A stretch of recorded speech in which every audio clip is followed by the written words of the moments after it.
जय जगन्नाथ सांग मैंने आपण समस्त को स्वागत मोर आज ब्लॉग बॉम्बे रो जो प्रकार वर्षा तो किसी भल खाइबार टेम्पटेशनटा सबुबले ही आसूची मन को चलतु देखा आज मेनू कौन। आज मेनू हूँ KFC स्टाइल चिकेन। तो आसतु देखा आर बनइबार प्रणाली।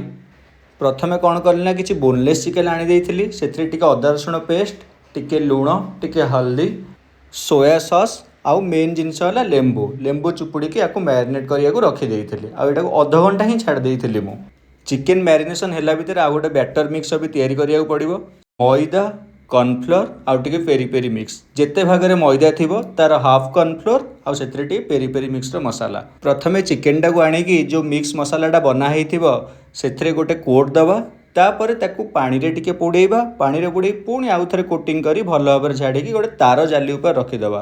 तो तार जाली उपर एथिपाई रखिली जे तले प्लेट लगे से लगी जाए तापर मुझे धीरे धीरे शिखिले ही तले आउ लगेबी तार जाली उपर रखी देन गैस को सीम करके छाणीबा लगिगली आउ टिके अल्प अल्प समय ही एपट सेपट करिया पड़ो। आपण मैंने देखिपे केते सुंदर देखा जाउची आउ बहुत जुसी भी बनची जेहेतु अंडाटा ही पड़ीथिला प्रथमरु मो उपाय तो यहाँ बनई देती आपण मैंने निहाती भाव ट्राए करेंगे आ जनइबे केमती ही लगुच कमेंट बॉक्स रे। पुणी देखा आम नेक्स्ट ब्लॉग रे। Bye bye.